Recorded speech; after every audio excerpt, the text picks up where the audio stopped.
నమస్కారం. నా ఊరు నా వార్తకు స్వాగతం. టిడ్కో ఇళ్లు కూడా ఇవ్వలేని దుస్థితిలో జగన్ ప్రభుత్వం ఉందని ఏపీ బీజేపీ అధ్యక్షులు దగ్గుబాటి పురంధేశ్వరి విమర్శించారు. గత ప్రభుత్వం ప్రస్తుత సర్కార్ ఒక్కో లబ్ధిదారుల దగ్గర నుంచి 25,000 నుంచి లక్ష రూపాయలు వసూలు చేశారని ఆరోపించారు.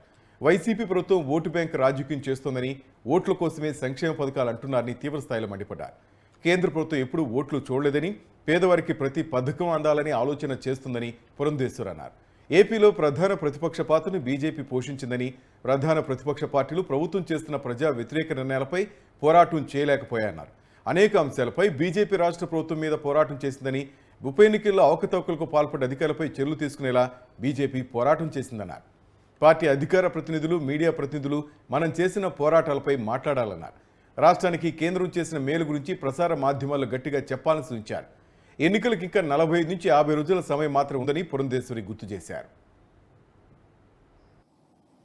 అంటే ఏ రకంగా పేదల జీవితాలతో ఆడుకుంటున్నారో మనం ఇక్కడ గమనించాలి. ప్రతి లబ్ధిదారుడి దగ్గర కూడా దగ్గర 25,000 దగ్గర నుండి ₹1,00,000 వరకు ప్రభుత్వం తీసుకుంది. ఇంతకు ముందున్న ప్రభుత్వం కావచ్చు, ఇప్పుడున్నటువంటి ప్రభుత్వం కావచ్చు. మరి దాని మీద ఎంత వడ్డీ పెరిగిపోతుంది పేదవాడికి. అది మాత్రమే కాకుండా ఇల్లు లేనటువంటి సందర్భంలో అతను 5,000, 3,000, 2,000, 4,000 అద్దెకి తీసుకుని ఉంటాడు ఇల్లు ఉండటానికి. మరి ఆ అద్దె అంతా కూడా మనం ఒకవేళ సరిచూసినట్లయితే ఎంత భారం ఇవాళ వాడి మీద పడుతుంది, ఇది మనం ప్రశ్నించాలి. అదేవిధంగా శుద్ధమైనటువంటి త్రాగు నీరు ప్రజలకు ఇవ్వాలి అని చెప్పి కేంద్ర ప్రభుత్వం ఆకాంక్షించింది. ఎందుకంటే చాలా వరకు కూడా ఒకవేళ మనకేదైనా అనారోగ్యం వాటిల్లితే అది గాలి మాధ్యమంగా లేదా నీటి మాధ్యమంగా వస్తుంది. కనుక శుద్ధమైనటువంటి త్రాగునీరు ప్రజలకు అందించి వారి ఆరోగ్యాన్ని కాపాడాలి అని జల్ జీవన్ మిషన్ అని చెప్పి చాలా ప్రతిష్టాత్మకంగా కేంద్ర ప్రభుత్వం తీసుకుని వచ్చి వేలాది కోట్ల రూపాయలు రాష్ట్ర ప్రభుత్వానికి ఇస్తే ఎన్ని ఇళ్లకి మీరు కుళాయి కనెక్షన్లు ఇచ్చారు ఇవాళ? ఇది ఖచ్చితంగా మనం వేయవలసినటువంటి ప్రశ్న. ఎందుకంటే పైనుండి కేంద్రం పేదల యొక్క సంక్షేమాన్ని ఆకాంక్షిస్తూ ఇస్తున్నారు. ఇక్కడ మేము సంక్షేమం ప్రజలకు అందిస్తున్నాము అని చెప్పి చెబుతూ వారి జోబు నుండి ఏదో డబ్బు ఖర్చు పెడుతున్నట్టుగా వాళ్ళ ప్రభుత్వం ఇక్కడ మాట్లాడుతుంది. కానీ నిజమైన సంక్షేమం అనేది అందివ్వకుండా ఓటు బ్యాంకును మాత్రమే పదిలపరచుకోవడానికి ఇక్కడ ఏ రకంగా ఉచితాల మాధ్యమంగా ఒక ప్రక్రియ జరుగుతుందో మనం అందరం కూడా ఇక్కడ అర్థం చేసుకోవాల్సినటువంటి అవసరం చాలా ఉన్నది. కేంద్ర ప్రభుత్వం ఇవాళ దేశంలో 80 కోట్ల పేదలకి ఉచితంగా ఇవాళ బియ్యం ఇస్తున్నారు. కానీ అక్కడ అది ఓటు బ్యాంకుగా పరిగణించలేదు. కరోనా సందర్భంలో పొట్ట చేత పట్టుకుని ఒక రాష్ట్రం నుండి ఇంకొక రాష్ట్రానికి వలస వెళ్ళినటువంటి పేద ప్రజలు అక్కడ తినటానికి కూడా కూడు లేకుండా వారు ఇబ్బంది పడుతున్నటువంటి సందర్భంలో ఈ యొక్క కార్యక్రమాన్ని ప్రవేశపెట్టారు. పవన్ కళ్యాణ్పై మరోసారి ఘాటుగా స్పందించారు మంత్రి రోజా. ఊగిపోయి గట్టిగా మాట్లాడితే ఓట్లు పడవని సెటైర్లు వేశారు. పవన్ కళ్యాణ్ ఫ్రస్ట్రేషన్ పీక్స్కి వెళ్ళిందన్నారు. చంద్రబాబు దగ్గర ఊడిగం చేయడంతోనే పవన్ అధపాతాలకు వెళ్ళిపోయాడన్నారు. 30 సీట్లు కూడా తెచ్చుకోలేని పవన్ కళ్యాణ్ సీఎం జగన్ గురించి మాట్లాడే అర్హత కోల్పోయారన్నారు. జనసేన పార్టీ నిర్మాణాన్ని గాలి కుదిలి చంద్రబాబు చుట్టూ తిరుగుతూ ఇప్పుడు పార్టీ కేడర్ను తప్పుపట్టడం ఏంటని ప్రశ్నించారు. 2 చోట్ల పోటీ చేసి ఓడిపోవడం పవన్ కళ్యాణ్కు సిగ్గుచేటు కాదా అంటూ రోజా తీవ్రంగా విమర్శించారు.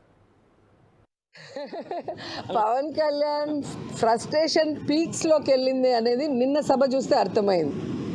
ఈరోజు పవన్ కళ్యాణ్ తెలుసుకోవాల్సింది ఆవేశంగా ఊగితేనో గట్టిగా అరిసి మాట్లాడితే ఓట్లు పడతాయంటే ఆర్ నారాయణమూర్తి గారు ఎప్పుడో ప్రధానమంత్రి అయి ఉండేవారు. సో ఆవేశంగా ఊగామా అరిచి మాట్లాడామా అనేది కాదు. మనం పార్టీ పెడితే ప్రజలకు ఏం చేయబోతున్నాం అనేది చెప్పాలి.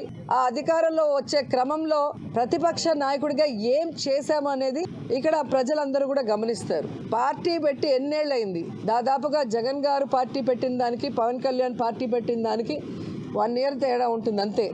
మరి ఈరోజు జగన్మోహన్ రెడ్డి గారు 151 సీట్లతో తిరుగులేని ముఖ్యమంత్రిగా ప్రజల ఆశీస్సులతో ఎలా అయ్యాడు? ఊరికే అయిపోలేదుగా. మరి నువ్వు కనీసం 2 చోట్ల నించుంటే 2 చోట్ల కూడా ఎమ్మెల్యేగా గెలవలేకపోయావు అంటే అర్థం చేసుకోవాలి. ఈరోజు సిగ్గుచేటు ఏంటంటే ఒక పార్టీ ప్రెసిడెంట్గా ఉండి 24 సీట్లకే పరిమితం అయిపోయి మళ్ళీ క్యాడర్ని తిడతాడు. మనకు ఎక్కడుందయ్యా బూత్ కమిటీలు? మనకు ఎక్కడున్నాయి మండల కమిటీలు? ఎవరండి డిజైన్ చేయాలి? మండల కమిటీలను ఎవరు ఏర్పాటు చేయాలి? బూత్ కమిటీలను ఎవరు ఏర్పాటు చేయాలి? పార్టీ ప్రెసిడెంట్ చేయాలి. నువ్వు పార్టీ ప్రెసిడెంట్ అని పేరుకే తప్ప ఏ రోజైనా పార్టీ నిర్మాణ పనులు చేసావా? నీ తప్పుని ఈరోజు కార్యకర్తల మీద, జన సైనికుల మీద రుద్దాలని నీ ఫ్రస్ట్రేషన్ని చూపించడం అనేది సిగ్గుచేటు. ఈరోజు ముష్టి 30 సీట్లు కూడా తెచ్చుకోలేని నువ్వు నిన్న జగనన్నని అధఃపాతాళానికి తొక్కుతానంటున్నావు. నువ్వు చంద్రబాబు నాయుడు దగ్గర ఊడిగం చేస్తూ ఈరోజు అధఃపాతాళానికి వెళ్ళావు అనేది నిన్న మీటింగ్తో స్పష్టంగా. తిరుపతిలోని గోవిందరాజు సమాలయంలో నిత్యాన్నదాన కార్యక్రమాన్ని టీటీడీ చైర్మన్ ఈవోలు కలిసి ప్రారంభించారు. అన్నదాన కార్యక్రమాన్ని మరింతగా విస్తరిస్తామని టీటీడీ చైర్మన్ భూమన కరుణాకర్ రెడ్డి అన్నారు. ప్రతిరోజు 2000 మంది భక్తులకు సరిపడేలా నిత్యాన్నదాన కార్యక్రమం ఉంటుందని, ఈ కార్యక్రమం రోజు ఉదయం 11 గంటల నుంచి సాయంత్రం 4 గంటల వరకు ఉంటుందని ఆయన తెలిపారు.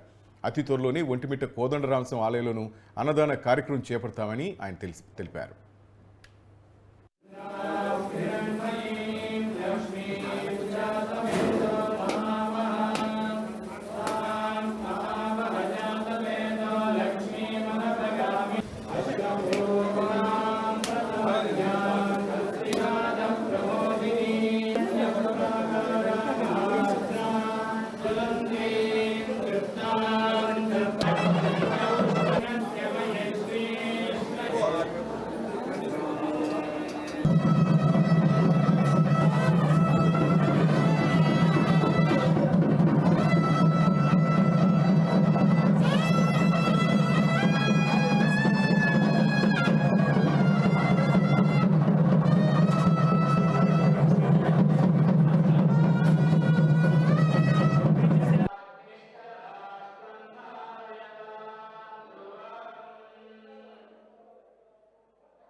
నిత్యాన్నదాన పథకాన్ని ఏర్పాటు చేయాలని నిశ్చయించి ఈ రోజు నుంచి ప్రారంభించడం జరుగుతుంది. తిరుమలలో రోజుకు దాదాపు 1,00,000 మందికి పైగా ఈ అన్నదాన కూటమిలో భోంచేస్తున్నటువంటి సంగతి తెలిసింది. పూర్వం నేను అధ్యక్షుడిగా ఉన్నప్పుడే తిరుమలలో దర్శనానికి వచ్చేటువంటి కొండకు వచ్చిన ప్రతి ఒక్కరికి కూడా అన్నదాన కార్యక్రమాన్ని ఏర్పాటు చేయడం జరిగింది. కేవలం దర్శనం చేసుకున్నటువంటి వాళ్ళకు మాత్రమే కాకుండా అప్పుడే తిరుచానూరులో కూడా అమ్మవారి దేవాలయంలో నిత్యాన్నదాన పథకాన్ని ప్రవేశపెట్టడం జరిగింది. అలాగే ఒంటిమిట్టలో కూడా ఈ కార్యక్రమాలు ప్రారంభమయ్యాయి. పిఏసీలోను, క్యూ కాంప్లెక్స్లోను అన్ని చోట్ల కొండ మీద అన్నదాన కార్యక్రమం జరుగుతున్నది. ఈ రోజున గోవిందరాజస్వామి ఆలయంలో ప్రతిరోజు ఉదయం 11 గంటల నుంచి సాయంత్రం 4 గంటల వరకు దాదాపు 2,000 మందికి ఈ అన్నదాన కార్యక్రమాన్ని అనునిత్యము ఉండే విధంగా ప్రారంభించడం జరిగింది. నాకు ఈ సందర్భంగా నా చిన్నతనం గుర్తుకొస్తున్నది. గోవిందరాజస్వామి ఆలయానికి నేను 7-8 తరగతుల్లో ఉన్నప్పుడు సాయంత్రం పూట ఇక్కడ అన్నప్రసాదం కోసమని వచ్చిన సందర్భాలు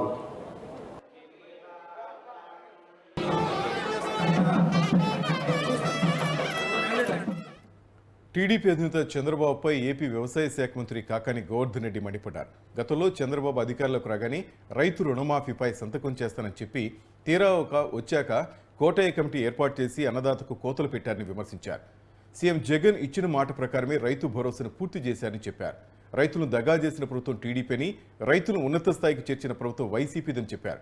అసలు చంద్రబాబు హయాంలో ఎప్పుడైనా సక్రమంగా వర్షాలు పడ్డాయంటూ ప్రశ్నించారు. టీడీపీ ప్రభుత్వంలో రైతులు ఎప్పుడైనా సంతోషంగా ఉన్నారా అంటూ ధ్వజమెత్తారు మంత్రి కాకాని. ఈయనని కూడా ఇది పాపం చంద్రబాబు నాయుడు ఇస్తే బాండ్ కదా, ఇది నేరుగా తీసుకెళ్తే బ్యాంకు రానాయనా అని చెప్పి రైతుల ఖాతాలో జమ చేస్తాడు.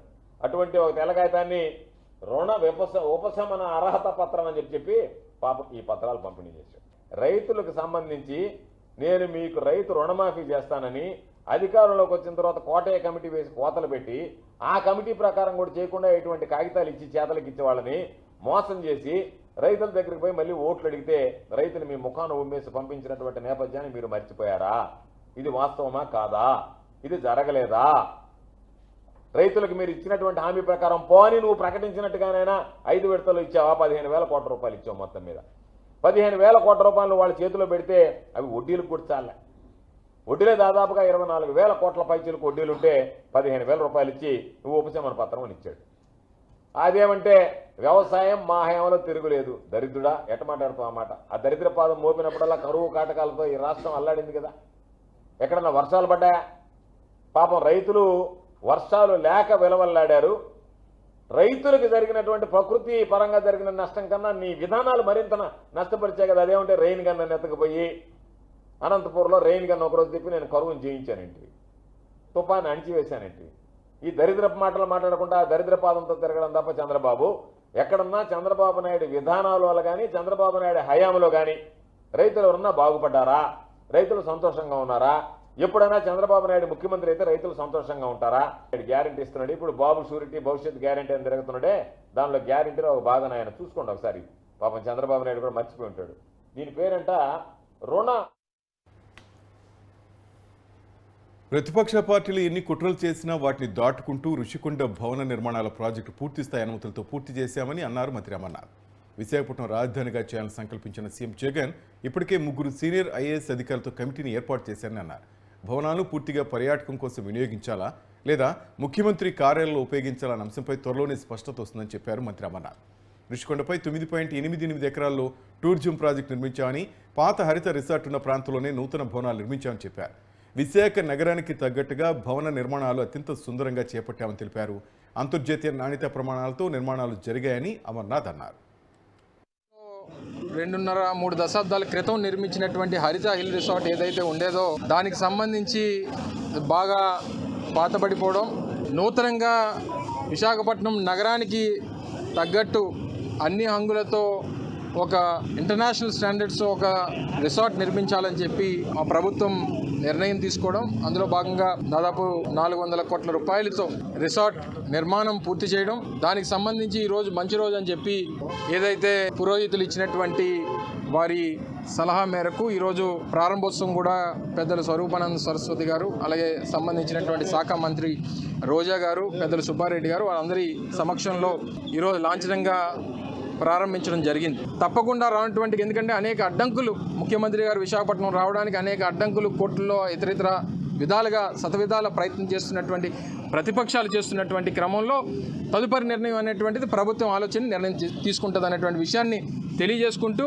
పూర్తి స్థాయిలో నిర్మాణం ఇంకా కాస్త అంగులు చేయాల్సినటువంటి అవసరం, కొన్ని పూర్తి చేయాల్సినటువంటి అవసరం ఉంది. కాబట్టి నమ్మిన భక్తులను చల్లగా చూస్తూ, అంటువ్యాధుల నుంచి రక్షిస్తూ, పంటలను పచ్చగా ఉండేలా చేస్తూ, ఆశ్రయించిన వారిని భూత ప్రేతాల నుండి రక్షిస్తూ కొండ మీద కొలువై సదా కాపు కాస్తుండే దేవత బోయకొండ గంగమ్మ తల్లి.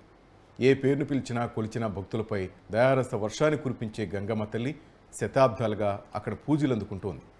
దేశ నలుమూల నుంచి భక్తులు విశేషంగా ఆకర్షిస్తున్న బోయకొండ గంగమ్మ ఆవిర్భావం గురించి ఆసక్తికర కథనం ఒకటి స్థానికంగా ప్రచారం ఉంది. బోయలను మహమ్మదీయుల నుంచి కాపాడిన మహత్తర శక్తిశాలి గంగమ్మ విశేషాలేంటో మనం ఒకసారి చూద్దాం. గోల్కొండ నవాబులు దక్షిణాదిపై తమ పట్టు కోసం ప్రయత్నిస్తున్న రోజుల్లో దండయాత్రలు చేస్తూ స్థానిక జమీందారులను, పాలెగాళ్లను జయించి ఇష్టానుసారంగా పన్నులను వసూలు చేయడం మొదలుపెట్టారు. అప్పట్లో సిరి సంపదలతో కళకళలాడుతున్న పుంగనూరు సంస్థానంపై గోల్కొండ సేనల కన్నుపడింది. వెంటనే అవి ఆ ప్రాంతంపై దండెత్తి గ్రామాల్లో చొరబడి దాడులు చేయడం మొదలెట్టాయి. ప్రజలు భయభ్రాంతులై చెల్లా చెదురయ్యారు. చౌడేపల్లి అడవుల్లో ఉన్న బోయిల, ఏకిల గూడెల ప్రజలు భయభ్రాంతులు కాడుతూ ఆ గూడేలను ఏలే దొరలు వారిని తీసుకుని కొండగుట్టకు వెళ్లి తలదాచుకుని లోకమాతైన జగజ్జనని ప్రార్థించారు. వీరి మొర ఆలకించిన అమ్మవారు అవరూపంలో వచ్చి బోయలకు ధైర్యం చెప్పింది. అంతేకాదు వారిని కాపాడడానికి స్వయంగా తన ఖడ్గంతో సేనలను హతమార్చడం ప్రారంభించింది. అమ్మవారి ఖడ్గదాటికి ఇక్కడి రాతిగుండు నిట్ట నిలువుగా చీలి ఇప్పటికీ ఆ ఉదంతానికి ఆనవాలుగా నిలిచింది. సేనలపై అమ్మవారి విజృంభణ కొనసాగిన తర్వాత అందరూ హతమవుగా ఆమెను శాంతింపజేయడానికి బోయలు ఒక మేకపోతును బలిచ్చి తమతో పాటు ఉండిపోమని ప్రార్థించారు. వారి కోరిక మన్నించిన అమ్మ అక్కడే ఉండిపోయింది. ఆ విధంగా అమ్మవారిని దొర బోయకొండ గంగమ్మగా పిలవడం పరిపాటే. కొండపై బోయలు కట్టుకున్న సిద్ధారికోట, నల్లమందు పోసిన గెరిసెలు, గుట్ట కింద అమ్మ నీరు తాగిన స్థలం గుర్తులు, అమ్మ ఉయ్యాల ఊగిన గుండ్లు నాటి ఘటనకు రుజువులుగా నేటికీ ఉన్నాయి.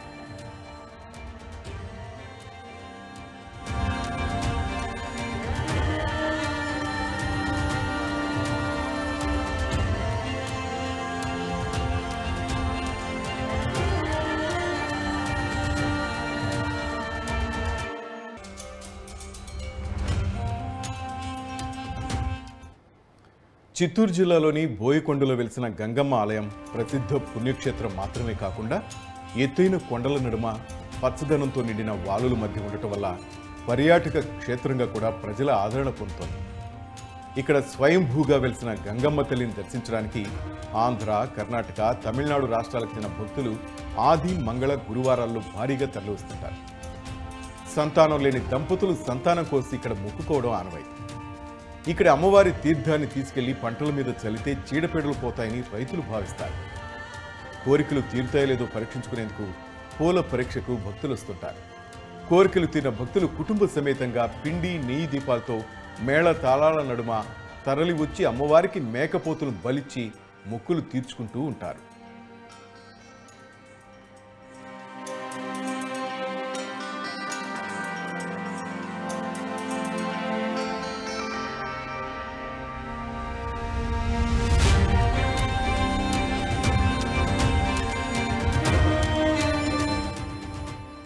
బోయకొండ గంగమ్మ క్షేత్రంలో ఒక విశేషం. కోరిన కోరిక తీరుతుందో లేదో ఆ తల్లి వెంటనే తేల్చి చెప్తుందని భక్తుల నమ్మకం. ఈ క్షేత్రానికి వచ్చిన భక్తులు 3 పూలను అమ్మవారి శిరస్సు పైన ఉంచుతారు. ఆ తర్వాత కళ్ళు మూసుకుని తమ మనసులోని కోరికను స్మరిస్తారు.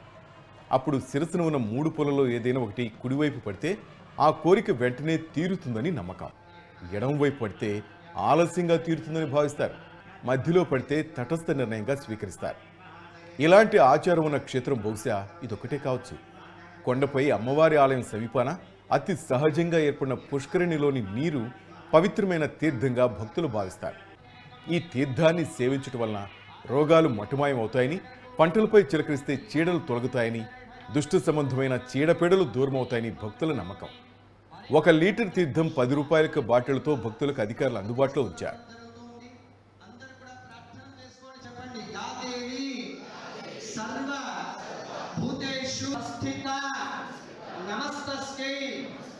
నమస్తస్కై వైరి వినాశనం సర్వబాధ వినిర్ముక్తో ధనధాన్య సుతా. సంతానం లేని దంపతులు అమ్మవారి ఆలయం వద్దకు చేరుకుని సంతానం కలగాలని కోరుతూ పుష్కరిణిలో దుస్తులతో మునుగుతారు. తర్వాత ఆలయం వద్దకు చేరుకుని తడిబట్టలతో పూజలు చేసి గర్భాలయం ఎదుట అమ్మవారిని స్మరిస్తూ నమస్కారం చేస్తారు. ఆలయం వద్ద గల చెట్లకు చిన్న రాయిని బట్టతో ఊయిర్లా కట్టి సంతానం కోసం మొక్కుకుంటారు. సంతానం పుట్టిన తర్వాత గంగమ్మ లేదా గంగా అని తొలి అక్షరాలతో పేరు పెట్టుకుంటారు. అందుకే ఈ ప్రాంతంలో బోయకొండ, బోయకొండమ్మ, గంగులప్ప, గంగులమ్మ, గంగరాజ్ అనే పేరు ఎక్కువగా ఉంటాయి.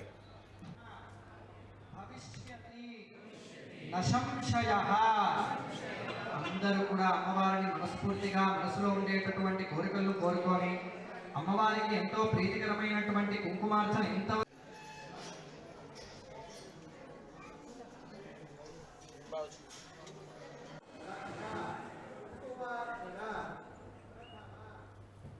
బోయకొండ క్షేత్రానికి బస్సులు, ప్రైవేటు వాహనాల ద్వారా చేరుకోవచ్చు. ఈ క్షేత్రం తిరుపతి నుంచి 100 కిలోమీటర్ల దూరంలో ఉంటుంది. మదనపల్లి నుంచి 17 కిలోమీటర్ల దూరంలో, పొంగనూరు నుంచి 16 కిలోమీటర్ల దూరంలో ఉంది. చిత్తూరుకు బోయకొండ 80 కిలోమీటర్ల దూరంలో, చౌడేపల్లి నుంచి 12 కిలోమీటర్ల దూరంలో ఉంటుంది. బెంగళూరు నుంచి బోయకొండకు కర్ణాటక ఆర్టీసీ వారు ప్రత్యేక బస్ సర్వీసులు నడుపుతున్నారు.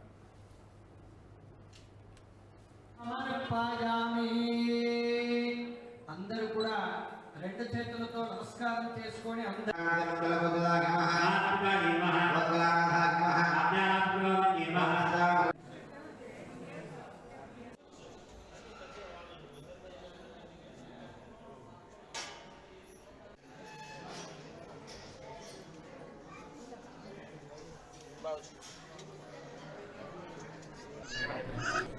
నమస్కారం, నా పేరు సునీల్.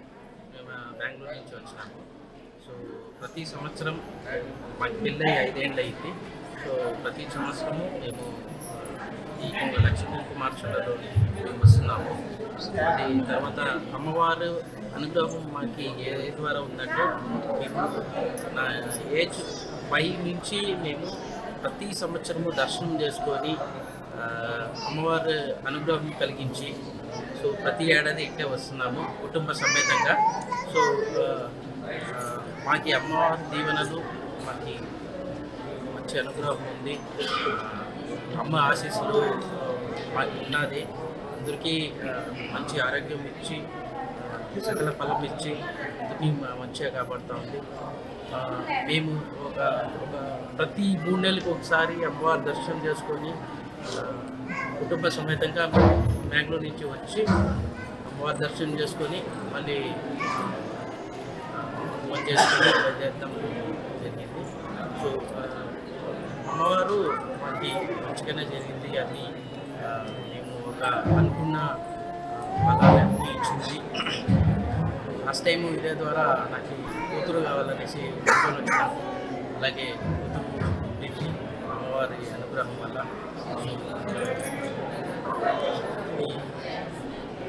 చాలా అవకాశం ఇచ్చిన దానికి ఈ న్యూస్ ఛానల్కి బోయకొండ దేవతాభ్యో నమః. మాది మేల్మాయి గ్రామం, గంగవరం మండలము. నేను దాదాపు 30 సంవత్సరాలుగా ఈ తల్లిని దర్శించుకునేదానికి వస్తున్నాము. ఇక్కడ సౌకర్యాలంతా బాగున్నాయి. పూజా కార్యక్రమాలు దేదీప్యమానంగా చాలా అద్భుతంగా జరిపిస్తున్నారు. ఈ ప్రభుత్వం వారు కావచ్చు, ఈ కమిటీ వాళ్ళు కావచ్చు, ఇక్కడ వచ్చినటువంటి భక్తులకు అన్ని సౌకర్యాలు కల్పించి అందరికీ సంతోషం కలిగిస్తున్నారు. అమ్మవారు కూడా అదేవిధంగా ఈ వచ్చినటువంటి భక్తులందరినీ చల్లగా చూసి వాళ్ళ కోరికలు నెరవేర్స్తే ప్రపంచానికే దేదీప్యమానంగా ఓంకార ప్రణవనాథ స్వరూపంతో ఈ తల్లి ఆదర్శప్రాయంగా విరాజిల్లాలనేసి కోరికతో మేము ఈ తల్లికి ప్రణవాలు అర్పిస్తున్నాం. ఓం నమో గురు దేవతాభ్యో నమః. ఏదైనా తమ కోరిక మనసులో అనుకుంటే అమ్మవారి శిరస్సు పైన 3 పుష్పములు ఉంచి ఆ పుష్పము కుడివైపున పడినచో ఆ కోరిక నెరవేరునని, మధ్యలో పడితే నిదానంగా జరుగునని, ఎడంపక పడితే ఇక్కడ జరగదు, వేరే కోరిక అతీతంగా ఉంది, మార్చుకోండి అని అమ్మవారు ఇక్కడ ఎక్కువ విశేషం. అలాగే ఇక్కడ పుష్కరిణిలో తీర్థం తీసుకుని వెళ్ళి చల్లితే పంట పొలాలపైన కానీ ఏదైనా గృహంలో దోషం ఏమైనా ఉంటే పరిహారం అవుతుందని ఇక్కడ విశేషమైనటువంటి అమ్మవారి తీర్థము, పుష్పము మహిమ.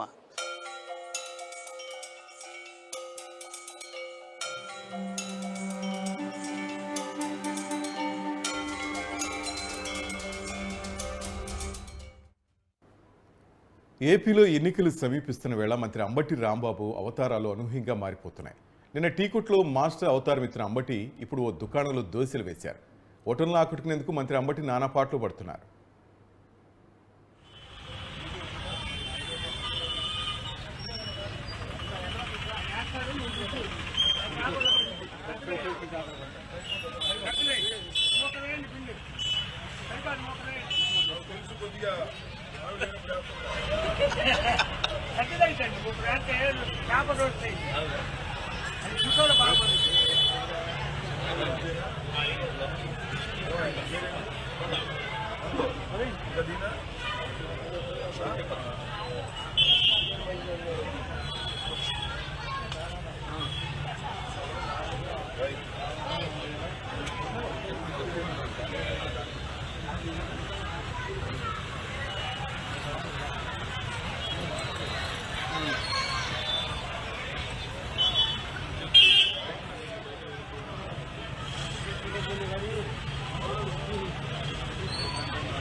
Thank you.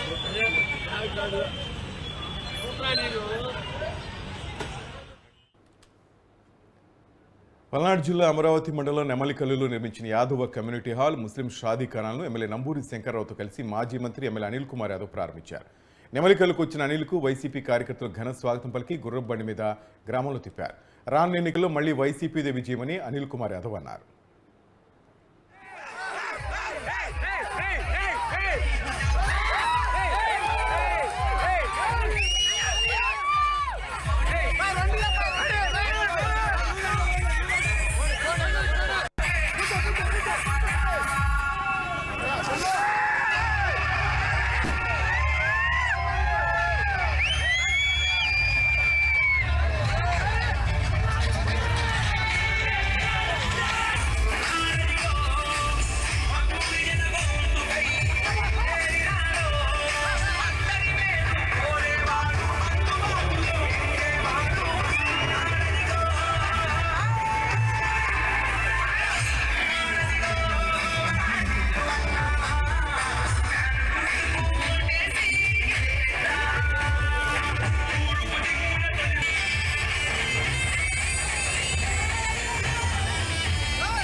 రానున్న ఎన్నికల్లో వైసీపీని చిత్తుచిత్తుగా ఓడించి జగన్ కోరించి రాష్ట్రాన్ని విముక్తం చేయాల్సిన బాధ్యత ప్రతి ఒక్కరిపైన ఉందని టీడీపీ అధినేత చంద్రబాబు నాయుడు పిలుపునిచ్చారు. రాష్ట్రాన్ని దోచుకునేందుకు జగన్ స్కెచ్ వేస్తే దెబ్బతిన్న రాష్ట్రం నిలబెట్టేందుకు టీడీపీ జనసేన కూటమి దగ్గర పెద్ద బ్లూ ప్రింట్ ఉందని ఆయన తెలిపారు. ఇప్పటికే ప్రకటించిన టీడీపీ జనసేన అభ్యర్థులు విద్యావంతులు, పేరున్న వాళ్ళని, వైసీపీ అభ్యర్థులు స్మగ్లర్లు, రౌడీలని అన్నారు. వైసీపీ అభ్యర్థులు గెలిపిస్తే ప్రజలకు రక్షణ ఉంటుందని ప్రశ్నించారు. రాష్ట్రానికి బూతులు, మాఫియా నేతలు కావాలా, ప్రజలకు సేవ చేసే మంచి వ్యక్తులు కావాలని ప్రజలు ప్రశ్నించారు. తొలి ఉమ్మడి ఎన్నికల ప్రచార సభలో భారీ సంఖ్యలో హాజరైన ప్రజలను ఉద్దేశించి చంద్రబాబు ప్రసంగించారు. టీడీపీ జనసేన కూటమి తొలి జాబితాలో ప్రకటించిన అభ్యర్థులను చూసి జగన్లో వణుకు మొదలైందన్నారు. అందుకే వైసీపీ అభ్యర్థుల్ని మళ్లీ మారుస్తున్నారంటున్నారు. అన్ని వర్గాలకు న్యాయం చేసేలా త్వరలో బీసీ, ఎస్సీ డిక్లరేషన్ ఇస్తామని, ఎస్టీలు, మైనార్టీలు, మహిళలు, రైతులు, ఉద్యోగులకు మేలు చేసే అంశాలతో మేనిఫెస్టో విడుదల చేస్తామని చంద్రబాబు తెలిపారు. జగన్ అనే మాఫియా పాలకుడు దోచుకున్న డబ్బుతో మళ్లీ ప్రజల వద్దకు ఓట్లు అడగడానికి వస్తున్నారని ప్రజలు అప్రమత్తంగా ఉండాలని చంద్రబాబు హెచ్చరించారు.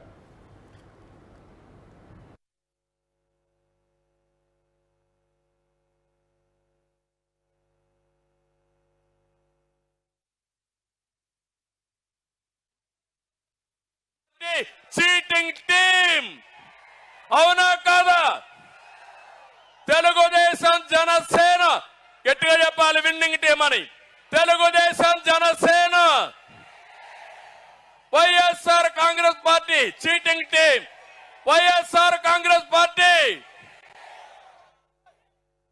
ఒకటే గుర్తుపెట్టుకోండి, ప్రశాంతమైన రాష్ట్రంలో హింస, దాడులు, కేసులతో జగన్ అగ్గిరాజేశాడు. అంతటా అశాంతి, ప్రతి ఒక్కరిలో కోపం, ఆవేశం ఉన్నాయి. ఇప్పుడు అదే అగ్గితో మా తమ్ముళ్ళందరూ తెలుగుదేశం జనసేన తమ్ముళ్ళు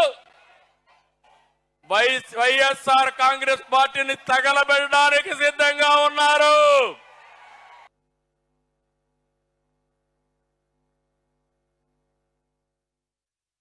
జగన్కు తల్లి, చెల్లి అనే విచక్షణ కూడా లేదన్నారు చంద్రబాబు నాయుడు. ఆస్తి తగాదాల వల్ల, ప్యాలెస్ గొడవల వల్ల సొంత చెల్లెలు జగన్తో విభేదించి వేరే పార్టీలో చేరితే ఆమెపైన, తల్లిపైన కూడా సామాజిక మాధ్యమాల్లో పోస్టులు పెట్టించారంటే ఆయన ఎలాంటి వ్యక్తో అర్థం చేసుకోవాలన్నారు. నిలువెత్తు అహంకారానికి నిదర్శనం జగన్ అన్నారు. ఇప్పటం గ్రామ ప్రజలు పవన్ కళ్యాణ్ సభకు స్థలం ఇచ్చారని, ఇళ్లు కూలగొట్టించారు. అది ఈ ముఖ్యమంత్రి విధానం అని చంద్రబాబు విరుచుకుపడ్డారు. జగన్కు డబ్బులు కావాలి, అందుకోసం రాష్ట్రాన్ని సర్వనాశనం చేశారని ఆగ్రహం వ్యక్తం చేశారు. రాజకీయానికి, వ్యాపారానికి అడ్డూస్తే చంద్రబాబు అయినా, పవన్ కళ్యాణ్ అయినా, ప్రజలైనా జగన్కు లెక్కలేదన్నారు.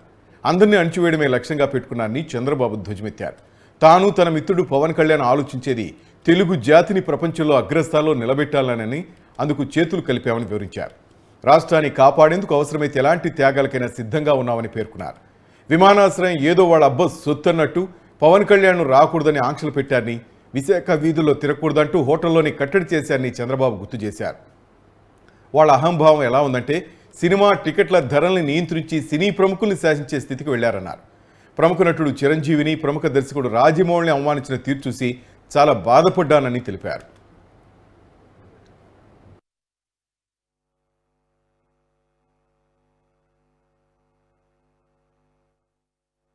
కడాన అహంభావం ఎంతవరకు వెళ్ళిందంటే సినీ ప్రముఖులు కూడా శాసించే పరిస్థితికి వెళ్ళారు. సినిమా టికెట్ల పేరుతో మహానటుడు చిరంజీవిని, మహాదర్శకుడు రాజమౌళిని అవమానించే స్టేజ్కి వెళ్ళారు. నేను బాధపడి మహా ఉద్యమానికి శ్రీకారం చుట్టామని చెప్పి కూడా నేను మీకు తెలియజేస్తున్నా. ప్రజల జీవితాల్ని ఛిద్రం చేసిన ఫ్యాన్ని టీడీపీ జనసేన కొట్టే దెబ్బకు ముక్కలైపోవాలి. చేస్తారా తమ్ముళ్ళు? మిమ్మల్ని అడుగుతున్నా. కలిసి పని చేయండి, కసితో పని చేయండి, కష్టపడి పని చేయండి.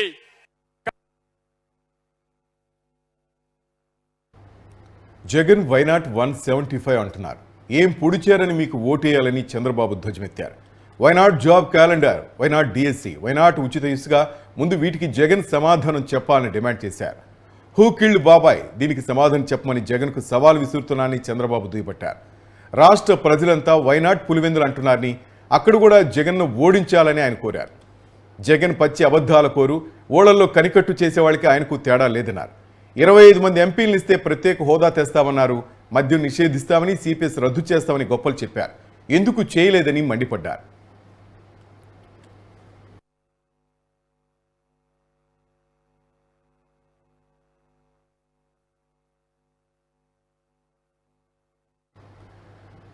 కుప్పానికి నీళ్లు ఇస్తున్నామంటూ జగన్ నాటకమాడి ట్యాంకర్లతో నీళ్లు తీసుకెళ్లి కాలువల్లో పోశారన్నారు. సినిమా సెట్టింగ్లా గేట్లు తెచ్చిపెట్టి నీళ్లు వదిలి వెళ్లారు. మన్నాటి రోజుకి అక్కడ నీళ్లు లేవు, గేట్లు లేవు. అది ఈ సీఎం విశ్వసనీయతని మండిపడ్డారు. జగన్ నాటకాన్ని కుప్పం ప్రజలు పట్టించుకోరని, వచ్చే ఎన్నికలు అక్కడ తాను 1,00,000 ఓట్ల మెజార్టీతో గెలవడం ఖాయమని చంద్రబాబు పేర్కొన్నారు. ప్రశాంతమైన రాష్ట్రంలో హింస, దాడులు, కేసులతో జగన్ అగ్గిరాజేశారని, ఇప్పుడు అదే అగ్గితో టీడీపీ, జనసేన తమ్ముళ్ళు వైసీపీని తగలబెట్టడానికి సిద్ధంగా ఉన్నారన్నారు. ఈ అగ్గికి పవన్ రూపంలో వాయువు కూడా తోడైందని, ఇక వైసీపీ బుగ్గవడమే మిగిలిందని వ్యాఖ్యానించారు.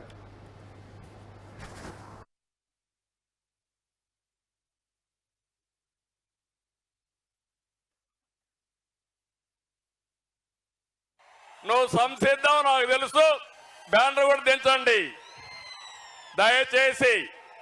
క్రమశిక్షణ కలిగిన మా తమ్ముళ్ళు, యువత, మనం పోరాడవలసింది.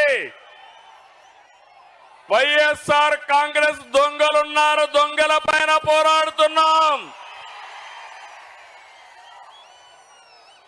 రాష్ట్రాన్ని కాపాడుకోవడం కోసం 2 పార్టీలు కలిసిన తర్వాత జరుగుతున్న మొదటి ఎన్నికల ప్రచార సభ ఇది. ఈ సభ ఆంధ్రప్రదేశ్ రాష్ట్రం యొక్క దశ దిశ మార్చబోతుంది. అహంకారంతో రాష్ట్రాన్ని విధ్వంసం చేసిన పాలకుల్ని తరిమి కొట్టడానికి ప్రజలు సిద్ధంగా ఉన్నారు.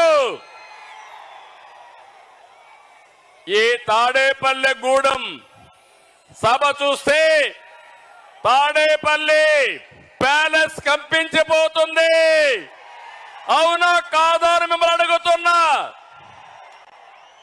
ఈ సభ స్పందన శుభ సూచకం. త్వరలో రాష్ట్రానికి మళ్ళీ నవోదయం.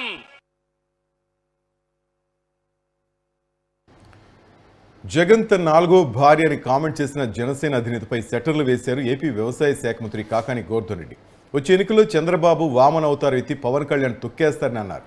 పవన్ కళ్యాణ్ సైతం తన నమ్ముకుని అండగా ఉన్న జనసేన నేతల్ని, కార్యకర్తల్ని, అభిమానులు అదే అవతారంతో తొక్కేసేందుకే టీడీపీతో పొత్తు పెట్టుకున్నారంటూ విమర్శించారు. ఆయన ఇంతవరకు దాకా పిచ్చోడు, ఉన్మాదపోడు అనుకున్నాం. ఇప్పుడు దానికి దాటి మాట్లాడుతున్నాడని అర్థం. పిచ్చి, ఉన్మాదం దాటినటువంటి వాడు. ఎందుకంటే జనం ఎప్పుడైతే రాలేదో పాపం అది ఫ్రస్ట్రేషన్లోకి వెళ్ళిపోయాడు. ఏం మాట్లాడాలో కూడా అర్థం కాలే. అర్థం కాకుండా పిచ్చి పిచ్చిగా, ఎచ్చి పిచ్చిగా, ఒక స్థాయికి తగ్గట్టుగా ప్రవర్తించకుండా, అంటే నిన్న ఒక సందేశం ఇచ్చి వెళ్ళాడు. నేను పిచ్చోడిని, నాకు మీరు ఓట్లే బాకండి, నన్ను నమ్మి మీరు నడవబాకండి అని చెప్పి. అది దాని సందేశం. ఆయన మాటల యొక్క అర్థం ఏంటంటే, నేను నాయకుడిని కాదు, నేను పిచ్చోడిని, కాబట్టి ఇటువంటి పిచ్చోడిని నమ్మి మీరు ఎవరైనా ఓట్లు వేస్తారో వేయబాకండి అనేటువంటి ఆ సందేశాన్ని ఇవ్వడానికి వచ్చినట్టుకున్నాడు చంద్రబాబు నాయుడు. పాపం ఆయన ఏదో ఓట్లు ఈయనకి ట్రాన్స్ఫర్ చేయిస్తాడని అక్కడ గోదావరి జిల్లాలో సమావేశం పెడితే మీరు నన్ను నమ్మి ఇతనికి ఓట్లు వేయబడలేదు అనేటువంటి ఆ సందేశం ఇవ్వడానికి వచ్చినట్టుగా పిచ్చి పిచ్చిగా మాట్లాడిపోయాడు తప్ప అతను మాట్లాడేటువంటి మాటలు స్థాయి లేనటువంటి వ్యక్తులు మాట్లాడేటువంటి మాటలు అసలు పట్టించుకోవాల్సినటువంటి అవసరం లేదు. స్థాయే లేనటువంటి వాడి గురించి అసలు మనం మాట్లాడిన దండగా. చంద్రబాబు నాయుడు ఇప్పుడు ఏదో చెప్తున్నాడు, నేను వామనావతారం ఎత్తి నొక్కుతాను. వామనావతారం అని నువ్వు దొక్కేది, నేను చంద్రబాబు నాయుడు దొక్కి వదిలిపెట్టాడు. వామనావతారం ఎత్తి కింద కళ దొక్కిపరిచాడు, నిన్ను నొక్కాడు. నువ్వు ఆ వామనావతారం నువ్వు ఎత్తి చంద్రబాబు నాయుడు వామనావతారం ఎత్తి నిన్ను కిందకు దొక్కితే పాతాళ లోకానికి, నువ్వు వామనావతారం ఎత్తి నీ కార్యకర్తని నిన్ను నమ్ముకున్నటువంటి నాయకులను వాళ్ళని పాతాళానికి దొక్కిపెట్టావు. ఇది మీరు చేసినటువంటి పని ఏంటంటే ఆయన వామనావతారం ఎత్తాడు, నువ్వు వామనావతారం ఎత్తాడు, ఆయన నిన్ను దొక్కాడు, నువ్వు కార్యకర్తల నాయకులను దొక్కావు. పల్నాడు జిల్లా కోటప్పకొండలో మహాశివరాత్రి పండుగ సందర్భంగా నరసరావుపేట డీఎస్పీ వర్మ సమావేశం నిర్వహించారు. తిరునాళ్లకు తీసుకొచ్చే ప్రభులపై నిర్వాహకులకు సూచనలు చేశారు. తిరునాళ్లకు ఎలక్ట్రికల్ 20, నాన్ ఎలక్ట్రికల్ 50 ప్రభులు వస్తున్నాయని, ప్రభులపై రాజకీయ జెండాలు ఫ్లెక్సీలు పెట్టవద్దని హెచ్చరించారు. 35 అడుగులకు మించి ప్రభులు ఎత్తు ఉండకూడదన్నారు. ప్రభులపై అశ్లీల నృత్యాలు చేస్తే కఠిన చర్యలు తీసుకుంటామని హెచ్చరించారు. నరసరావుపేట, చిలకలూరుపేట నుండి వచ్చే ప్రభులు సాయంత్రం 3 గంటలలోపు చేరుకోవాలని డీఎస్పీ కోరారు. 2024 సంవత్సరం మహాశివరాత్రి పర్వదినాన్న కోటప్పకొండ ప్రబల తీర్థానికి బందోబస్తు నిమిత్తం మరియు ప్రబల యొక్క నిర్వాహకులకు ఈరోజు నరసరావుపేట డిఎస్పీ గారి ఆఫీస్లో మీటింగ్ కండక్ట్ చేశాం. నిర్వాహకులు ఏమేమి చేయాలి, ఏమి చేయకూడదు, వాళ్ళు ఏ రూట్లో రావాలి, వాళ్ళ యొక్క టైమింగ్స్ ఏంటి, వాళ్ళకి ఏమైనా సమస్యలు ఉన్నాయా, మొదలైన విషయాలని వారితో చర్చించి వారికి సూచనలు ఇవ్వడం జరిగింది. ముఖ్యంగా మనకి సుమారు ఒక 20 ఎలక్ట్రికల్ ప్రభలు, ఒక 50. మాజీ మంత్రి నారాయణపై విమర్శలు చేశారు నెల్లూరు వైసీపీ అభ్యర్థి ఖలీల్ అహ్మద్. అభివృద్ధి పేరుతో నగరవాసులను అప్పులు పాలు చేశారన్నారు. నారాయణ మంత్రిగా ఉన్నప్పుడు ఏదైనా ఒక మంచి పని చేశారంటూ ప్రశ్నించారు. వచ్చే ఎన్నికల్లో తనకు ఓటు వేసి గెలిపించాలని గడప గడపకు తిరుగుతూ వైసీపీ అభివృద్ధి సంక్షేమ పథకాలపై ప్రజలు ప్రచారం చేస్తున్నారు. నెల్లూరులో నిజమైన అభివృద్ధి వైసీపీ ప్రభుత్వంలోనే జరిగిందని, తెలుగుదేశం పార్టీ నేతలకు దమ్ముంటే అభివృద్ధిపై చర్చకు రావాలని ఖలీల్ సవాల్ విసిరారు. 4% వడ్డీతో అడ్కో నిధులు తెచ్చి కార్పొరేషన్లో ఒక 100 డేలు చేస్తా అని మొత్తం ఒక 6 నెలలు ఉన్నా కానీ చవ్వేసి మొత్తం సిటీ మొత్తం అల్లో కల్లోలం చేసేది. ఎవరు ఎక్కడ పోవాలంటే కూడా గుంటలు అలా తవ్వేసి వదిలేసి వెళ్ళిపోయారు. తర్వాత చూసాం మన గవర్నమెంట్ వచ్చిన తర్వాత ఎంత డెవలప్ చేశారో, ప్రతి ఒక్క వీధి చూసుకుంటున్నాం. ఆయన అభివృద్ధి ప్రదాత అభివృద్ధి. ఎప్పుడైనా ఆయన డిబేట్కి వస్తే తప్పకుండా చూపిస్తాం మేము ఏం అభివృద్ధి చేశాము, వాళ్ళు ఏం అభివృద్ధి చేశారో, వాళ్ళ గవర్నమెంట్లో ఏం చేశారో, మా గవర్నమెంట్లో ఏం చేశాము, తప్పకుండా మేము రుజువులతో చూపిస్తాం. ఎక్కడ చూసినా ఇప్పుడు పోయి చూసుకోండి, మీరు తిరిగి రోడ్లన్నీ మేము వేసిందే, మీరు ఎక్కడ ఫ్లైఓవర్ పోయే బ్రిడ్జ్ మేము వేసిందే, పెన్నా బ్యారేజ్ మేము వేసిందే, మైపాడ్ 4-వే రోడ్స్ మేము వేసిందే, కెనాల్ జాఫర్దాబ్ కెనాల్ కట్టేది మేము కట్టేదే. మీరు ఏం చేశారు అభివృద్ధి, మీరు ఒక్కసారి చూపించారు. శ్రీనివాస మంగాపురం శ్రీ కళ్యాణ వెంకటేశ్వర స్వామి ఆలయంలో వార్షిక బ్రహ్మోత్సవాలు ఘనంగా ప్రారంభమయ్యాయి. వేద పండితుల మంత్రోచ్చారణలు, మంగళ వాయిద్యాలు, భక్తుల గోవింద నామస్మరణ నడుమ శాస్త్రోక్తంగా నిర్వహించిన ధ్వజారోహణం బ్రహ్మోత్సవాలు ప్రారంభమయ్యాయి. వైఖానస శాస్త్రోక్తంగా గరుత్మంతుని కొత్త వస్త్రంపై లిఖించి పూజలు చేసి ధ్వజస్తంభంపై ప్రతిష్ఠించారు. మార్చి 8న చక్రస్నానంతో బ్రహ్మోత్సవాలు ముగినున్నట్టు టీటీడీ అధికారులు తెలిపారు.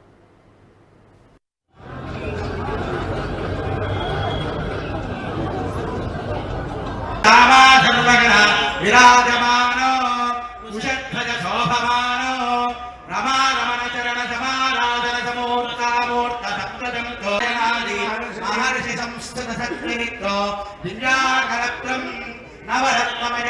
శ్రీనివాస మంగాపురంలో వెలిసిన కళ్యాణ వెంకటేశ్వర స్వామి వారికి వార్షిక బ్రహ్మోత్సవాలు ప్రతి సంవత్సరం ఎటువంటి మాసంలో, ఎటువంటి కాలంలో ఎలా అయితే జరపబడుతుందో దాన్ని అనుసరించే ఈ సంవత్సరం కూడా మాఘమాసంలో స్వామివారికి 29వ తేదీన ధ్వజారోహణంతో 28 అంకురార్పణతో ప్రారంభమవుతూ 8వ తేదీన స్వామివారి యొక్క అవబృధోత్సవంగా పిలువబడే చక్రస్నానము, ధ్వజ అవరోహణంతో ఈ ఉత్సవాలు ముగియనున్నాయి.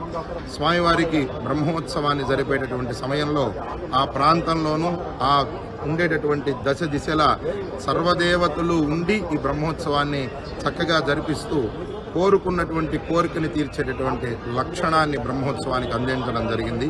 అందుకనే బ్రహ్మేణ పురా కృతం ఉత్సవం బ్రహ్మోత్సవం, బ్రహ్మ ద్వారా జరిపబడింది కాబట్టి దీనికి బ్రహ్మోత్సవం అనేటటువంటి పేరు. దీంట్లో ప్రధానమైనటువంటివిగా ఘట్టాలుగా ఉండేటటువంటివి 1 ధ్వజారోహణము, 2 గరుడ సేవ, రథోత్సవము మరియు వసంతోత్సవ చక్రస్నాన ధ్వజ అవరోహణాలు అనేటటువంటి ప్రధాన ఘట్టాలుగా ఉంటాయి. ఒక వాహన సేవల్లో ఉన్నటువంటి స్వామిని దర్శనం చేసిన అవబృదంలో చక్రస్నానం ఆచరించేటువంటి సమయంలో మనం ఆచరించిన 12 నదులలో స్నానం చేసినటువంటి పుణ్యాన్ని ఆ పుష్కరిణి స్నానం మనకు అందిస్తోంది అని చెప్పి పురాణం చెప్తోంది. కళ్యాణ కామకుడిగా ఉన్నటువంటి స్వామికి సార్వకామికంగా అంటే 9 రోజుల పాటు మనం కోరుకున్నటువంటి కోరికను తీర్చేటటువంటి విధంగా సార్వకామిక బ్రహ్మోత్సవాన్ని దేవస్థానం వారు ఎంతో వైభవంగాను వైదికమైనటువంటి వైఖానస ఆగమ శాస్త్రాన్ని అనుసరిస్తూ ఇక్కడ అనూచారంగా జరుపుతున్నటువంటి స్థితి ఉంది. దీన్ని భక్తులు అనంతపురం జిల్లా రాయదుర్గం నియోజకవర్గ టీడీపీ అభ్యర్థిగా తన పేరు ప్రకటించడంతో వైసీపీ సమన్వయకర్త మెట్టు గోవిందరెడ్డికి భయం పట్టుకుందని అన్నారు కాల్వ శ్రీనివాసులు. మెప్మా ఉద్యోగులు తన ఇంటికి పిలిపించుకుని ప్రజలతో తనకు ఓట్లు వేయాలని కోరాడన్నారు. మెట్టు గోవిందరెడ్డి శైలిని ఎన్నికల కమిషన్ దృష్టికి తీసుకెళ్తామని చెప్పారు కాల్వ శ్రీనివాసులు. మన కోసం మన సీనన్న పేరిట ఎన్నికల ప్రచారం నిర్వహించారు కాల్వ శ్రీనివాసులు. వచ్చే ఎన్నికల్లో సైకిల్ గుర్తుకు ఓటు వేసి టీడీపీ జనసేన కూటమిని గెలిపించాలని ప్రజలను కోరారు. అధికారికంగా రాయదుర్గం స్థానంలో కాలవ శ్రీనివాసులు పోటీ చేస్తాడని ప్రకటించాడో మెట్టు గోవిందరెడ్డికి ఓటమి భయం పట్టుకుంది. ఎవరైనా ఎన్నికలప్పుడు ప్రజల దగ్గర పోయి ఓట్లు అడుగుతారు, కానీ మెట్టు గోవిందరెడ్డి తన ఇంటికి మెప్మాలో రాయదుర్గం పట్టణంలో పనిచేస్తున్న ఆర్పీలను పిలిపించుకొని సమావేశం ఏర్పాటు చేశాడు. ఏ హోదాతో ఈ సమావేశం నిర్వహించావో ప్రజలకు సమాధానం చెప్పు మెట్టు గోవిందరెడ్డి నేను అడుగుతా ఉన్నా. మెట్టు గోవిందరెడ్డికి ఆ అర్హత లేదు, అతనికి ప్రభుత్వంలో ఎలాంటి హోదా లేదు, పదవి లేదు. కేవలం వైసీపీ సమన్వయకర్తగా ఉన్న వ్యక్తి మెప్పాలో పనిచేస్తున్న ఆర్పీలను తన ఇంటికి పిలిపించుకొని సమావేశం ఎట్లా పెడతాడు? దీనికి అనుమతించిన అధికారులు కూడా రేపొద్దున ఎన్నికల కమిషన్కు సమాధానం చెప్పుకోవాల్సిన బాధ్యత వాళ్ళపైన ఉంది. నేను ఖచ్చితంగా రేపు ఉదయం దీనిపైన ఎన్నికల కమిషన్కు సాక్ష్యాధారాలతో సహా ఫిర్యాదు చేయబోతా ఉన్నా. ఈ సమావేశానికి అనుమతించిన అధికారుల పైన కూడా చర్యలు తీసుకోవాలని నేను డిమాండ్ చేస్తా ఉన్నా. అదే సందర్భంలో ఇట్లాంటి అధికార దుర్వినియోగానికి పాల్పడితే మేము ఇంకా ప్రత్యక్ష కార్యాచరణకు కూడా దిగాల్సి వస్తుంది. రేపొద్దున ఇట్లా తెలుగుదేశం పార్టీ రాష్ట్ర ఓబీసీ ఫోరం కన్వీనర్ బడి సుధా యాదవ్ ఆమరణ నిరాహార దీక్షకు దిగారు. తిరుపతి రూరల్ మండలంలోని చెర్లోపల్లి కూడలో తుమ్మలగుంట చెరువు అన్యాక్రాంతమైన దీక్ష చేపట్టారు. సుందరీకరణ పేరుతో 100 కోట్ల ప్రజాధనం చెరువులో పోశారని ఆరోపించారు. తుమ్మలగుంట చెరువును వెంటనే రక్షించాలని డిమాండ్ చేశారు. ఆర్డీఓ, రెవెన్యూ, పోలీసులు కంప్లైంట్ చేసినా పట్టించుకోవడం లేదని బడి సుధా యాదవ్ ఆగ్రహం వ్యక్తం చేశారు. చెరువును రక్షించి నీటిని మళ్లించేంత వరకు తన పోరాటం ఆగదని హెచ్చరించారు. సుధా యాదవ్ ఆమరణ నిరాహార దీక్షను పోలీసులు అడ్డుకునేందుకు ప్రయత్నించారు. దీంతో ప్రజాస్వామ్యంలో శాంతియుతంగా దీక్ష చేసేందుకు కూడా స్వేచ్ఛ లేదా అంటూ ఆయన మండిపడ్డారు.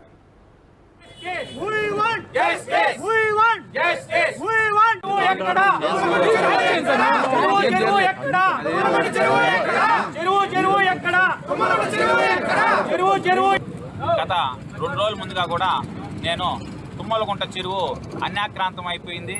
ఎమ్మెల్యే కనుసన్నల్లో దాన్నంతా కూడా అతని కబ్జా కోరల్లో తీసుకునేసి అక్కడికి ఒక చుక్క నీళ్లు కూడా ఆ చెరువులోకి పోనీయకుండా అతను తుడా నిధులు 100 కోట్ల నిధులు ఆ చెరువులో వెచ్చించడం జరిగింది. మొత్తం కూడా వాళ్ళ కొడుకు కాంట్రాక్టరు అక్కడ మొత్తం ఆ 100 కోట్ల రూపాయలు కూడా వాళ్ళ కొడుకు కాంట్రాక్టర్గా చేసుకుంటూ మొత్తం కూడా దోచుకు తినేశారు. అదేవిధంగా కూడా చెరువుగా లేకుండా ఆ చుట్టుపక్కల ఉండే వాళ్ళకి గ్రౌండ్ వాటర్ కానీ చుట్టుపక్కల పొలాలకు కానీ ఒక చుక్క నీరు లేకుండా ఈ ఎమ్మెల్యే మొత్తం కూడా ఆక్రమించారు. దీని మీద కూడా పోలీసు వారికి ఒక మిస్సింగ్ కంప్లైంట్ ఇవ్వడం జరిగింది. అదేవిధంగా ఆర్డీఓ గారికి కూడా ఒక కంప్లైంట్ ఇచ్చి దీన్ని చెరువుగా ఉండాలి, చెరువుని మీరు రెవెన్యూ వాళ్ళు హ్యాండ్ ఓవర్ చేసుకొని ప్రజలందరికీ కూడా అందుబాటులో ఉంచాలని చెప్పి కూడా వాళ్ళకి తెలియజేస్తూ 48 గంటలు టైం కూడా వాళ్ళకి డెడ్ లైన్ విధించడం జరిగింది. కానీ ఇప్పటికి 48 గంటలు పూర్తయినా కూడా దానికి మీద ఏ మాత్రం యాక్షన్ లేదు. నిమ్మకి నీరెత్తినట్టు ఈ రెవెన్యూ సిబ్బంది కానీ అదేవిధంగా ఇరిగేషన్ సిబ్బంది కానీ ఎవ్వరు కూడా పట్టించుకోకుండా ఈ ఎమ్మెల్యేకి భయపడి అతని దరిదాపుల్లో కూడా పోలేని పరిస్థితిలో ఈ అధికారులు ఉన్నారంటే సిగ్గు చేయటాన్ని కూడా నేను ఈ మీడియా సమక్షంలో తెలియజేస్తున్నా. అందుకని రాష్ట్రంలో వైసీపీ ప్రభుత్వం అధికారం చేపట్టినప్పటి నుంచి అవినీతి మీదే దృష్టి తప్ప క్రీడల్లోనూ ఉన్నత స్థాయి కార్యక్రమాలు చేపట్టిన చరిత్ర లేదని టీడీపీ రాష్ట్ర ప్రధాన కార్యదర్శి కోటంరెడ్డి శ్రీనివాసరెడ్డి ఆరోపించారు. నెల్లూరు టీడీపీ జిల్లా కార్యాలయంలో ఆయన మాట్లాడారు. హనుమ విహారీపై అనుచిత వ్యాఖ్యలు చేసిన మంత్రి రోజా వెంటనే క్షమాపణ చెప్పాలని డిమాండ్ చేశారు. వైసీపీ నాయకుడు కొడుకుని హనుమ విహారీ మందలించినందుకే కెప్టెన్సీ నుంచి తొలగించారని కోటంరెడ్డి శ్రీనివాసరెడ్డి అన్నారు. వైసీపీ ప్రభుత్వం ఆడుదాం ఆంధ్ర అనే పేరుతో మోసం చేస్తాం క్రీడాకారుల్ని అంటూ చూపిస్తుంది. ఈరోజు ఆంధ్రప్రదేశ్లో క్రికెట్ టీం కెప్టెన్సీగా ఉన్నటువంటి హనుమ విహారీని అనవసరంగా తొలగించారు. ఎందుకంటే వైసీపీ నేత కుమారుణ్ణి సరిగ్గా ఆడటం లేదని మందలించిన దానికి ముఖ్యంగా విహారీ గారిని అనేక ఇబ్బందులు పాలు చేశారు. అతని లాస్ట్కి కెప్టెన్గా కూడా తొలగించారు. ఒక పక్క క్రికెట్ టీం మొత్తం కూడా అతనిది ఏ తప్పు లేదు, విహారీ గారిది అన్యాయం అక్రమం చెప్తున్నా ఈ ప్రభుత్వం వినలేదు. ఆ టీంలో సీఎం వైఎస్ జగన్మోహన్ రెడ్డి ప్రత్యేక చొరవతో పుంగనూరు నియోజకవర్గంలో పలు అభివృద్ధి పనులు చేపట్టినట్లు మంత్రి పెద్దిరెడ్డి రామచంద్రారెడ్డి తెలిపారు. సదుం సోమల మండలాల్లో 30 కోట్ల వ్యయంతో చేపట్టిన అభివృద్ధి కార్యక్రమాలను ఎంపీ రెడ్డెప్పుతో కలిసి మంత్రి ప్రారంభించారు. వైసీపీ పాలనలో నియోజకవర్గంలో ఎప్పుడూ లేనంత అభివృద్ధి చేసి చూపించామన్నారు. సంక్షేమ పథకాల అమలు అభివృద్ధిని ప్రజలు గుర్తించారని పేర్కొన్నారు. మరిన్ని అభివృద్ధి కార్యక్రమాలు నిర్వహించేందుకు రానున్న ఎన్నికల్లో మళ్లీ వైఎస్ఆర్సీపీని గెలిపించాలని మంత్రి పెద్దిరెడ్డి రామచంద్రారెడ్డి కోరారు.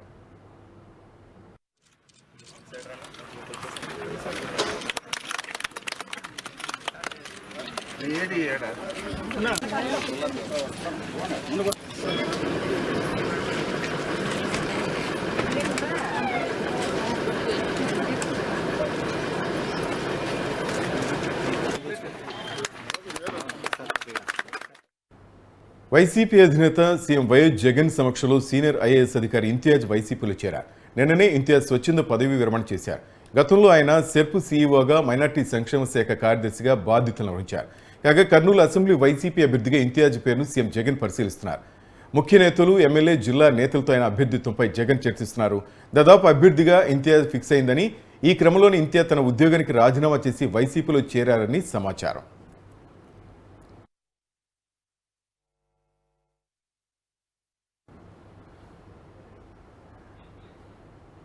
అనంతపురం, కడపను మించి సర్వేపల్లిలో అరాచకాలు సాగుతున్నాయని మాజీ మంత్రి సోమిరెడ్డి వ్యాఖ్యలు చేశారు.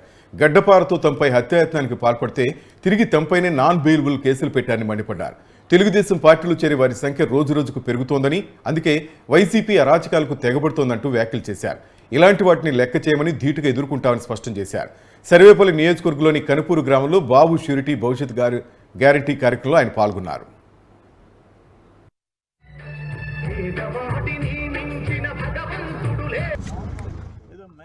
చేసామని ఆయన చెప్తున్నాడు.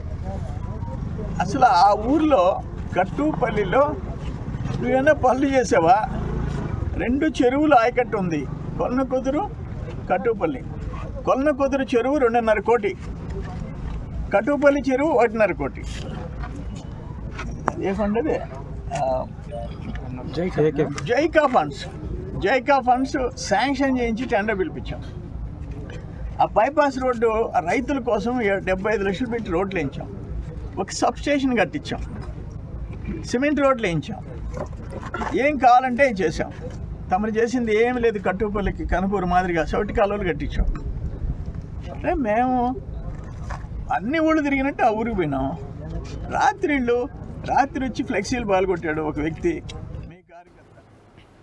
ఆంధ్రప్రదేశ్లో రాబోయే ఎన్నికల్లో కాంగ్రెస్ పార్టీ నుంచి పోటీ చేసేందుకు దరఖాస్తు చేసుకున్న ఆశావహులతో 2 రోజుల పాటు ఆంధ్రరత్న భవన్లో వైఎస్ షర్మిల ముఖాముఖి నిర్వహిస్తున్నారు. నర్సాపురం, ఏలూరు, నర్సరాపేట, బాపట్ల, గుంటూరు, మచిలీపట్నం లోక్సభకు నియోజకవర్గాల పరిధిలో ఉన్న 49 అసెంబ్లీ నియోజకవర్గాల్లో 280 మంది దరఖాస్తు చేసుకున్నారు. వారితో అర్ధరాత్రి 1 గంట వరకు ముఖాముఖి కార్యక్రమం నిర్వహించారు. మిగిలిన 9 లోక్సభ స్థానాల పరిధిలో ఉన్న 63 అసెంబ్లీ నియోజకవర్గాల దరఖాస్తుదారులతో ముఖాముఖి నిర్వహించనున్నారు.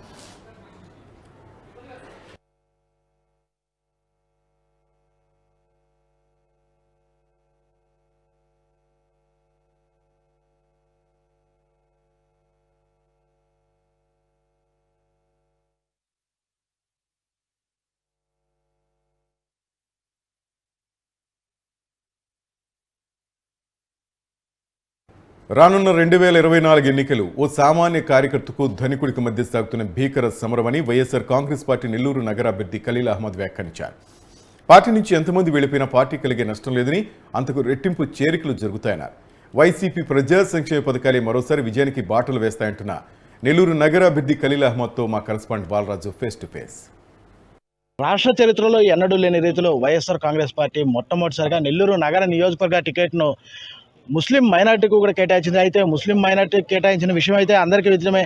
అయితే సామాన్య కార్యకర్తకు మా ఎమ్మెల్యే సీట్ను కేటాయించడం కూడా ఈ ముస్లిం వర్గాల్లో అన్నింటిలో కూడా హర్షం వ్యక్తం చేస్తున్నారు. అయితే ఆయనకు సీట్ను కేటాయించినప్పటి నుంచి కూడా అత్యధికంగా ఆయన పర్యటిస్తూ ప్రజలతో మమేకమవుతూ సామాన్య కార్యకర్తకు ధనికుడికి మధ్య జరుగుతున్న ఓ యుద్ధంగా కూడా 2024 ఎన్నికలను ఆయన అభివర్ణిస్తూ కూడా ముందుకు సాగుతున్నారు. అయితే ఆయన ప్రస్తుతం మనతో ఉన్నారు. ఆయన అడిగి మరిన్ని విషయాలు తెలుసుకునే ప్రయత్నం చేద్దాం. సార్ చెప్పండి, సామాన్య కార్యకర్తగా ఉన్న మీకు వైఎస్ఆర్ కాంగ్రెస్ పార్టీ గుర్తించి నేడు ఎమ్మెల్యే అభ్యర్థిగా టికెట్ ఇచ్చింది. ఈ తరుణంలో ఎలాంటి వ్యూహాలతో మీరు ముందుకు పోదలుచుకున్నారు? నేను ఒక కార్పొరేటర్గా, తర్వాత డిప్యూటీ మేయర్గా ఈరోజు మన సిటీ ఎమ్మెల్యే గారి ఆధ్వర్యంలో జగనన్న ఒక నిజాయితీని గుర్తుపెట్టి ఒక కార్యకర్తను ఈరోజు ఎమ్మెల్యే టికెట్ ఇచ్చారంటే అది ఆయనకి నేను ఎప్పుడు రుణపడి ఉంటా. అలాగే నేను జగనన్న చేసిన పథకాలు, అలాగే నెల్లూరు సిటీ ఎమ్మెల్యే చేసిన అభివృద్ధి మీదే ముందుకు పోతున్నా. ప్రతి ఒక్క ఇంట్లో జగనన్న చేసిన నవరత్నాలు కానీ, అలాగే పథకాలు కానీ ప్రతి ఒక్క ఇంట్లో చేరున్నాయి. వాళ్ళకి లబ్ధి చేకూరిన వాళ్ళే మనకు ఓటేయమని అడుగుతున్నాం. తప్పకుండా వాళ్ళకి మంచి జరిగితేనే ఓటేయమని అడుగుతున్నాం. తప్పకుండా ప్రతి ఒక్కరూ ఆశీర్వదిస్తున్నారు. అయితే నగరానికి మీకు కేటాయించినప్పటి నుంచి కూడా వైఎస్ఆర్ కాంగ్రెస్ పార్టీలో ఎక్కువ శాతం మంది బయటకు వెళ్ళిపోతున్నారు అన్న వ్యూహాలు కూడా ఉన్నాయి. బయటకు కూడా వెళ్ళిపోతున్నారు. అది వాటన్నిటిని కూడా వెళ్ళిపోతున్న నాయకులందరినీ వెళ్ళిపోతున్నప్పటికీ మీ బలాన్ని పెంచుకునేదానికి మీరు ఎలాంటి వ్యూహాలను రచిస్తారు? ఈ పార్టీ ఇది కొంతమంది వస్తుంటారు, కొంతమంది పోతుంటారు. ఎంతోమంది మన పార్టీ మధ్యలో ఎంతోమంది చేరారు. ఒక్కరు పోతే 100 మంది చేరుతున్నారు. ఇక్కడ వాళ్ళు పోయారని ముస్లింలు టికెట్ ఇస్తే వాళ్ళు వెళ్ళిపోతారంటే దానికి నిదర్శనం ఏలే. ఇన్ని సంవత్సరాలు అందరూ ప్రతి ఒక్కరు ఓట్లు వేశారు. కుల మతాలకి అతీతంగా ఇక్కడ జగనన్న ప్రతి ఒక్కరు ఎస్టీ బీసీ మైనార్టీ అందరు నా వాళ్ళని ప్రతి ఒక్కరు ఆయన ఈక్వేషన్లు ప్రతి ఒక్కరికి సీట్లు ఇచ్చిపోతున్నారు. మనకి సీట్ రాలేదని వెళ్ళిపోతే వాళ్ళే తవ్వుకున్నట్టు గుంట. ఈరోజు వైఎస్ఆర్ కాంగ్రెస్ పార్టీ అధికారంలో రాబోతుంది. జగనన్న మళ్ళా సీఎం అవుతున్నారు. ప్రతి ఒక్కరు నెల్లూరు సిటీలో ఎక్కడ చూసినా నెల్లూరు జిల్లాలోనే 10కి 10 మేము గెలవబోతున్నాం. పాత ఇది లెక్క ప్రకారం ఎవ్వరు ఇక్కడ పోయేది నాయకులే పోతారు, కార్యకర్తలు ఎవ్వరు పోరు.